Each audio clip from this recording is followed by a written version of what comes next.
Wanandoa nchini Uturuki wamegonga vichwa vya habari duniani baada ya kuamua kugeuza sherehe yao ya ndoa kuwa kitovu cha hisani na kutoa misaada badala ya kupokea zawadi za kifahari.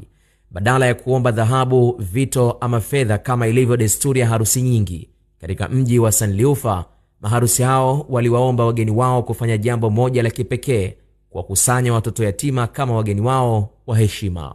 Inakadiriwa kuwa takriban watoto yatima 100 walihudhuria hafla hiyo. Badala ya maharusi hao kuwa kitovu cha kupokea, wao ndio walikuwa wakitoa. Watoto hao walishiriki chakula cha harusi na kupewa zawadi mbalimbali, jambo linalobadilisha mazingira ya sherehe hiyo kuwa ya furaha ya pamoja na upendo.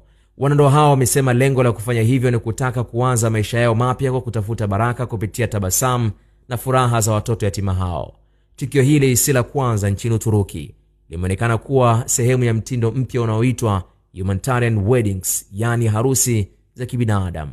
Mnamo mwaka 2015 tukio kama hili lilirekodiwa mjini Kilis, ambapo maharusi Fethullah na Esra Polat walitumia siku yao ya harusi kuwalisha wakimbizi wa Syria takriban 4,000. Wataalamu wa masuala ya jamii wamesifu hatua hiyo, wakisema inarudisha maana halisi ya baraka katika ndoa. Kitendo hicho kimepokelewa kwa hisia chanya katika mitandao ya kijamii, huku wengi wakitoa wito kwa maharusi wengine duniani kuiga mfano huu wa kuwasaidia wasiojiweza badala ya kutumia mamilioni katika anasa za siku moja.